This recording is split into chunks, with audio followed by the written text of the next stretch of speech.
I'm Gar O'Brien, and joining me this week are Andy Parsons, Lucy Porter and Russell Howard, Frankie Boyle, Hugh Dennis and Greg Davies.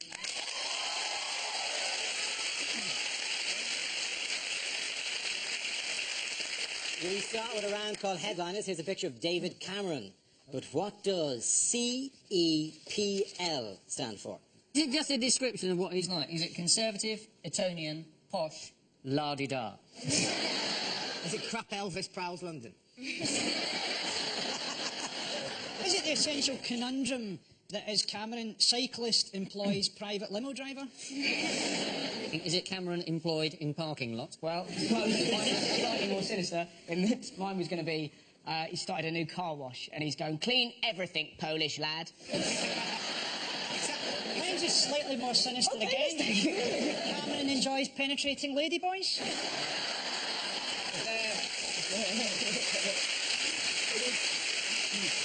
That is, you're right, slightly more sinister than employing a Polish man to clean cars. Yeah. Is it Cameron 80% lizard? You put a mouse near him, straight away. So, will the tongue just come out there?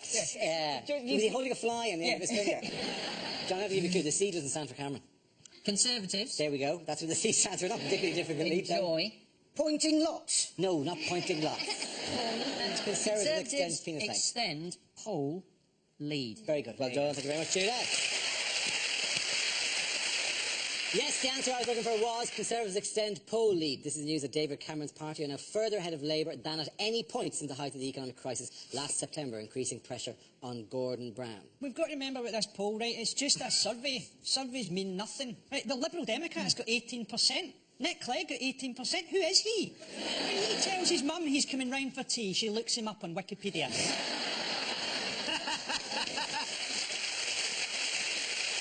The one thing I enjoyed the survey is that it actually showed the establishment party, say, going up, and then the Greens and the BNP going down a couple of points, which is an interesting one. The BNP rise in particular is interesting because they, for the first time in history, have exactly the same slogan of the Conservatives, which is out with Brown. Are you suggesting that the Greens are losing people to the BNP? Yeah. That's amazing. You know who doesn't recycle? Indians. How's Cameron doing that? Well, Cameron keeps on talking about he's looking after, and he will look after, hard-working families.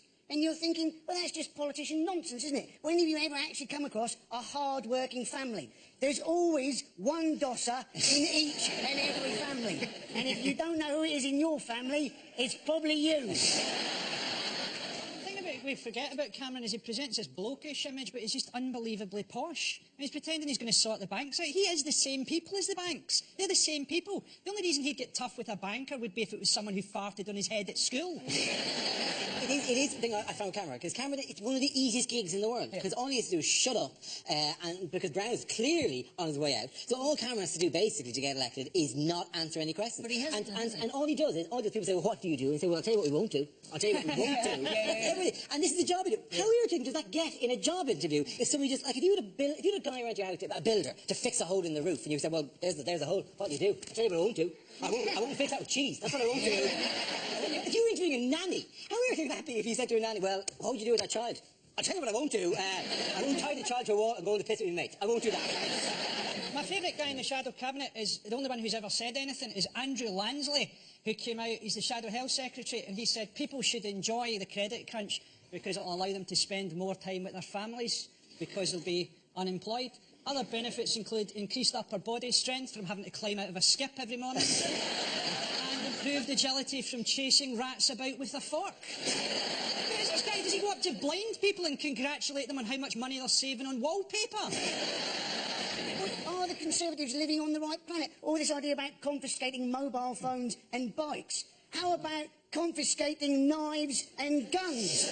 What's the worst you can do with a bike and a phone? A ride by texting. Even if we got teenagers' mobile phones, we wouldn't even be able to understand what they're texting to each other. It'd be like a Clockwork Orange or something. Are you slipping my Grubel, Terry? I should throw food. I think what the text will end up saying over the coming months is, you're not going to believe this, Dave, a Tory politician has just tried to mug me for my phone. I now have his phone. LOL, epic fail. They're doing it, this is the funniest thing, they're doing it to stop graffiti. Now, some graffiti's amazing, isn't it? I was driving along the other day, there was a big sign that said stop, and underneath somebody had written hammer time. Now, you do not confiscate someone's phone if I'm all for confiscating bikes, though, because I've only ever been beaten up once in my life, and it was by kids on bikes when I was 10. And it was when I learnt a very, very valuable lesson in life. I was playing cricket in a local park, right, and these kids on bikes came swooping down the hill, and they nicked the stumps that we were playing with, right? And this is where I learnt my valuable lesson, which was, don't try and do voices. Because instead of saying to these kids, excuse me, can you give me my stump back? What I actually said to them, and I've no idea to this day why I said it, I said, excuse me, would you mind handing me back my stumps?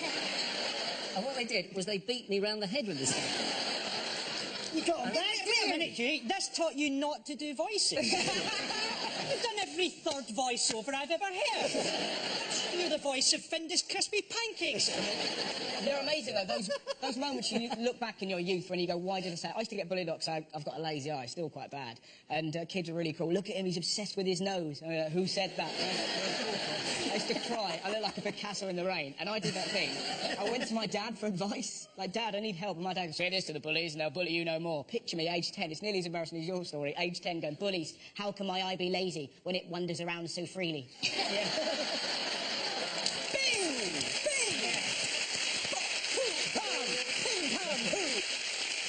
So what's Cameron doing here? He's playing football and he's looking like a twat. You look at the girl in that photo. She's got no interest in going for the ball. Yeah, she is going to take Cameron out good and proper. Maybe they're distracting him while the other kids nick his bike.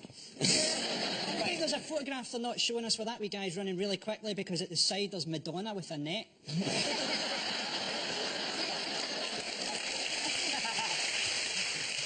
Who has spoken out this week in criticism of the BBC? Harriet Harman. Harriet Harman. Bizarrely, Harriet Harman's got obsessed with the Strictly Come Dancing. It's amazing. And also, because basically what's happened, there's a 66-year-old lady who goes, you're not dancing right to the people. Arlene Phillips. And she's been replaced by Alicia Dixon. They've asking all sorts of politicians. They asked Sir Ming Campbell what he thought about the age row, and he said biscuits would be lovely, Linda. So, What's the big fuss about her getting sacked? It's show business. Yeah. It's show business, Arlene. It's not ugly business. Do you think I'll still be on Mark the Week once these looks go? no. It's not like she's completely disappearing from TV, Arlene Phillips. Straight after this, she's going to be on Live Autopsy with Gunther Van Hagen. And then she's back on our screens at Christmas being chased by the Ghostbusters. It's unfair, though, that they're getting rid of her, and they got rid of Anna Ford, and they got rid of all these women in their 60s when Bruce Forsyth is still working. Yeah. And Bruce Forsyth, they found woolly mammoth fossils that are younger than Bruce Forsyth. But he is still working, and these people aren't, and that seems to be lots of people get replaced as they get older. But men don't quite so much as women. I'm absolutely on the women's side here. I do genuinely think it's terrible. And Joan Bakewell, she came out this week and said, she thought this was awful. She represents the older person in Parliament. Technically, Joan Bakewell is the government official and is an actual voice of older people, which is the perfect gig, because you're never going to get replaced by somebody younger. If you're voice of older, you can only get better at that job as time goes by. Surely getting old is just depressing. That's what it's really about. Getting old is just depressing in general. Like, being married in your 60s is sort of like being a member of the National Trust. You've got free entry to an old ruin, but nobody wants to use it.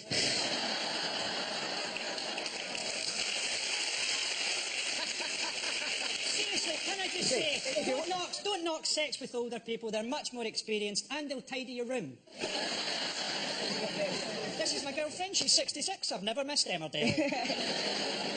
But, it isn't just women. The BBC, they're pretty patronising to old people, particularly the weather. Do you notice that? Whenever it's really hot, the weatherman always leads it and goes, now, old people, it's going to be very hot, so look after yourself. Like, old people go, it's going to be hot! Get me dog costume, I'm going to sit in the car! With all these complaints about there not being enough old people on telly, they should just have their own channel. Like CBeebies, have, CBiddies or something like that. have some old woman in a chair. Hello, welcome to 24 hours of tutting and casual racism. Ladies and gentlemen, at the end of that round, the point goes to Frankie here and Greg. Now we play a round called Four Horsemen of the Apocalypse. This game involves Lucy, Greg, Andy and Russell, so if you could make your way to the performance area, please. This is where we test our performers' stand-up skills. We spin our news generator, it settles on a topic, and anyone can volunteer jokes about the chosen subject. The winners are the people I judge to produce the funniest stuff. That is just against nature. Okay, here we go. Let's spin the wheel. Okay, the first topic is Britain. Who wants to come in on that? Yes, I love Britain. Do you? Kind of. I think Britain's amazing, but I think we're quite hard on ourselves. Like, if you go to America and you do shows, they always get this thing where you go on stage in America, like in Chicago, and you say, oh, so what's Chicago like? And they go nuts. They go, woo, yeah, Chicago, woo, woo, woo, for about a day. And then you come back over to Britain and you go to somewhere like Birmingham, and you say, oh, so what's Birmingham like? And they all go, oh, it's a bit shit. I live in London, in Britain. I live in Kentish Town, which is lovely because it is actually like a Kentish town. Unfortunately, the town in Kent is like is Maidstone, which is crap. North London's quite posh, though, because there's a hairdresser's near us, which is called the Elysian Fields Hairdressers. Oh, it's where heroic hair goes to die. I used to live in South London. The hairdresser was called We're Going to Cut You, Slag. Thank you very much. Okay, let's spin the wheel again. The subject is sport. Who wants to come in on that? So, hey, Freddie Flintoff, how drunk would he have been on Monday night? That's all I've got on that one. We have got a great new British hope for our sport, though. Laura Robson, Britain's tennis, 15 years old, both her parents Australian. We don't mind immigration when they've got a bit of talent. We object to people sneaking into Britain on a rubber dinghy unless they can do it really bloody quick. Thank you very much, Andy Parsons. Okay, that leaves us with Greg and Russell. Let's spin the wheel. The next topic is education. Who wants to come in on that? Russell. I remember school being fun. I think my favourite moment ever in life, pretty much. There was a girl in our school called Lydia. She was trying to make her calculator work. She was repeatedly knocking it against the desk. And after about an hour, our teacher went, Lydia! How would you like if I banged you against the desk?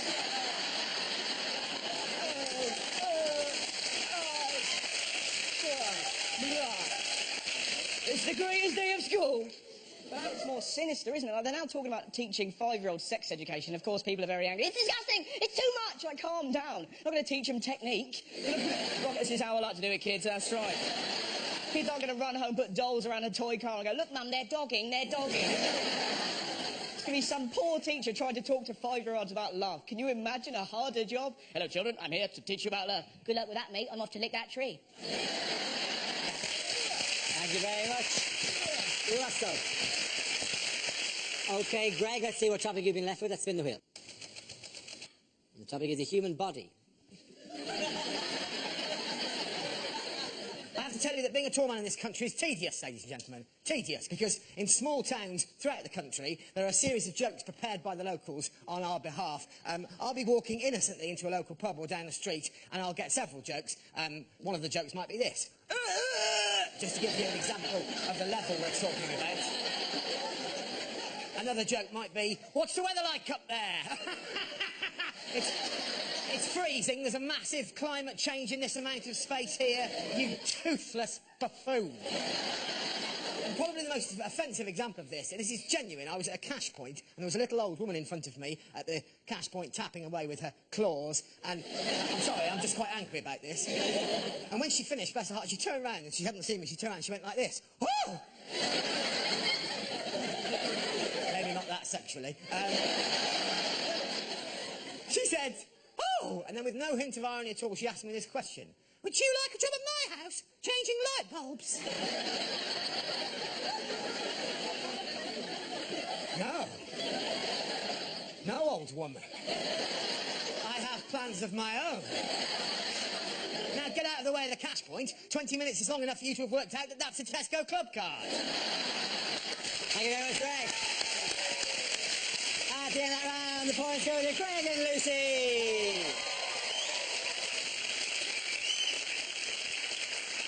Our next round is called If This Is the Answer, What Is the Question? On the board are 6 categories. Greg, which category would you like? Science, please. OK, science is the category. The answer is 40 years. What's the question? What is the average waiting time at Glasgow A&E on a Friday night? Is it for how long would I happily follow Beyonce up an impossibly tall ladder? Is it how long would it take to cook John Prescott? Is it? Medium rare. Yeah. What is the youngest my balls have looked? Is it how much older does Dara look than Russell? Is it, on average, how long does it take me to knock one out to loose women? Genuinely, it depends who's on the panel, I feel. That average can sway quite a lot. The day you were on it was fantastic. I'm doing it next week, and what I really don't want is to be thinking, oh, what's Frankie Ball doing right now? You'll be thinking... It's a safe bet, Lucy. To be honest, even if I'm not watching it, it's just that time of day. What duration did Michael Jackson's agent initially plan for his run at the O2 Arena? How long is it going to take me to raise the finance for my self-penned disaster porno film, 6911?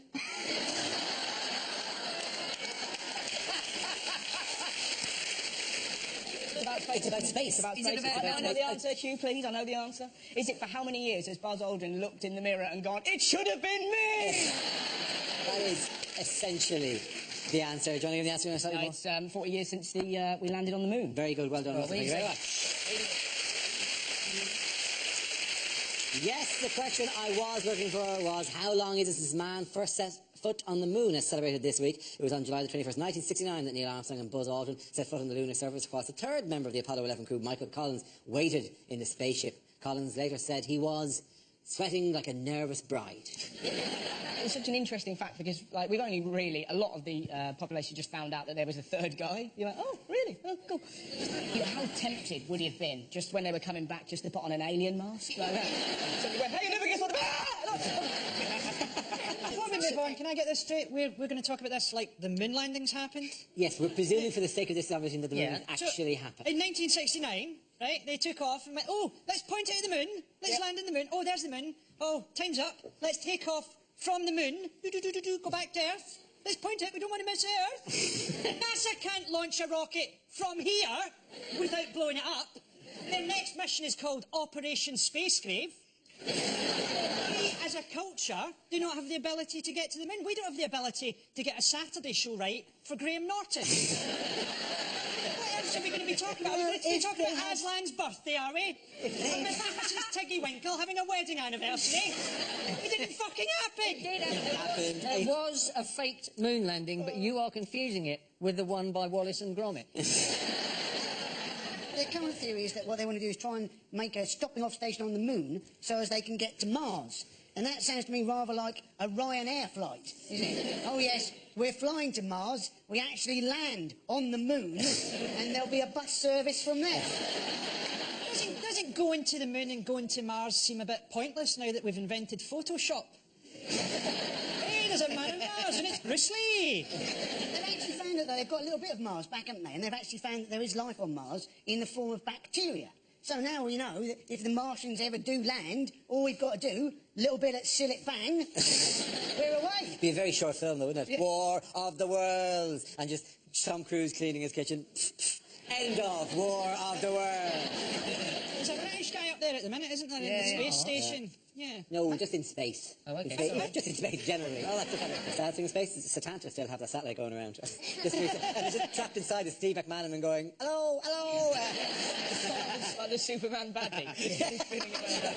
all the Satanta presenters, Superman, Jor-El, they're all in there trapped forever. Oh, we overextended ourselves financially.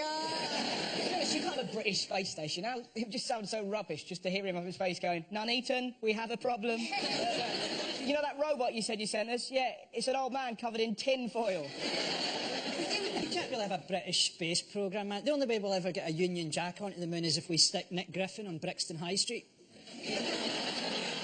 I don't know, but would you go to Mars if you were... You offering? I've already applied for the programme to be fired to Mars. I've applied several times under the name Chris Moyles. Yeah, just surprise me. Don't even tell me if you're going to do it. Just stick a sack over my head and fire me up there. And if I say no, and if I say it's not me, I'm just joking. That's just a funny joke I do. Just fire me to Mars. There's going to be no glory if you ever put a man on Earth, because you're there for 3 years not using your body. You'd arrive in Mars, go, here we go, and... my legs don't work! See who else is up in the space race? China! China! Trying to reach the moon. Do you know how they're doing it? How they doing it? Human pyramid. On a motorbike so they can get closer to the moon. They're always going at the moon during a full moon. They're not stupid, the Chinese. Yes, we take over moon. Not called moon anymore, called Death Star. You know, because there's no atmosphere, apparently Neil Armstrong's footprints are still... Yeah, they're there, because there's nothing to blow it away, yeah? Within an enormous Chinese moon city! Oh, Does nobody else fear China? Are you worried you're not tapping into a general zeitgeist every time you hit China? It definitely seems to be just me. And who else is doing it? India. India's doing it. India's going to send up a rocket. I'd like to hear Frankie's accent on that one. I can't because I'd lose my green fans. They're going to charm an enormous snake out of a basket. More likely they'll send the rocket up and there'll be hundreds of people hanging on the outside of the rocket. What was it? Any other I had some idiot today go, well, they're putting Chinese and Indians up on the moon, at least with some decent food, I might actually go. And you what, that was the only thing holding you back. Okay, Russell Luciani! Now we come to our final quickfire round called Scenes We'd Like to See. This is for everyone, so if you can make your way to the performance area. I caught ideas for scenarios we'd love to see, and the performers come in with their suggestions. Okay, here we go. The first subject is deleted lines from a fantasy film. I am Aragorn, son of Arathorn, the heir to Isildur and part of the Fellowship of the Ring. Please leave a message after the tone. Ron had been suffering from swine flu, and people were avoiding him. Luckily, he was ginger and he was used to it. I don't know why you're so upset, Harry. The original Dumbledore died 3 films ago and no one gave a shit. Did you find Narnia in the wardrobe? No, Edmund. We found your porn stash. My friends, we will never hear the word Mordor again. Taggart has been cancelled. No, Harry, it's not a 5-headed dog. It's girls allowed. Me. I am Aslan, formed by the merger of Asda and Matalan.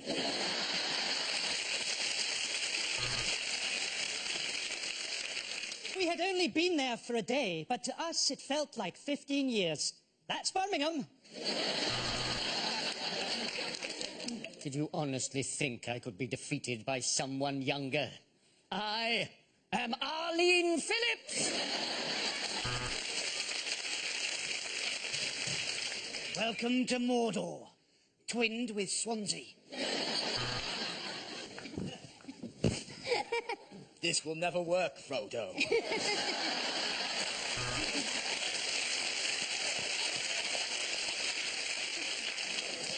In the wardrobe, we found a magical compartment that led to the Fritzl family. He stole it from me, my precious! Oh, no, it's in my pocket. You all right, John? How's it going, all right? Yeah. How's the kids? All right? See you later.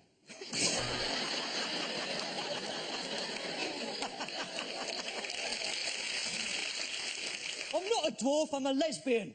The next topic is things you don't want to hear from your flatmate. That's my milk in the fridge. I'd squeeze it out of my tits with a vice.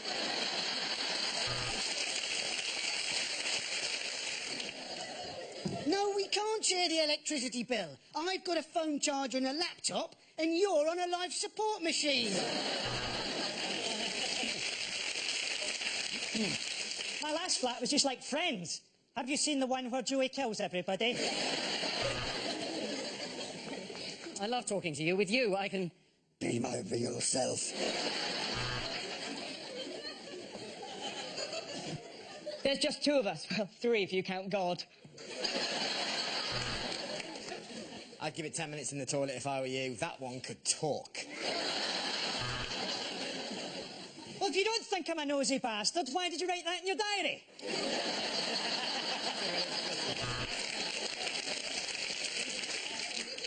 Oh, that's just a novelty shower gel in the shape of a webcam. Hey, you said there wasn't enough room to swing a cat. Look at this. Loads of room. Oh, a Mr. G had called. He says it's time. I don't see why I should pay for half the loo roll when I never use any. I tell you what, that Hoover is powerful. OK, there's one certain way to find out who ate my yoghurt, an AIDS test. At the end of that round, the points go to Russell, Lucy and Andy.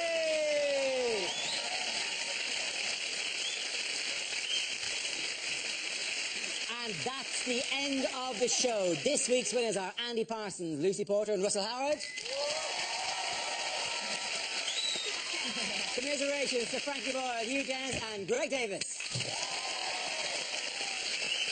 Thank you for watching. I'm Darrell Green. Good night. It's creepy, weird and darn funny. Natalie Cassidy joins the cast of Psychoville for the penultimate episode tonight at 10. But before that, next on BBC Two, never mind the Buzzcocks.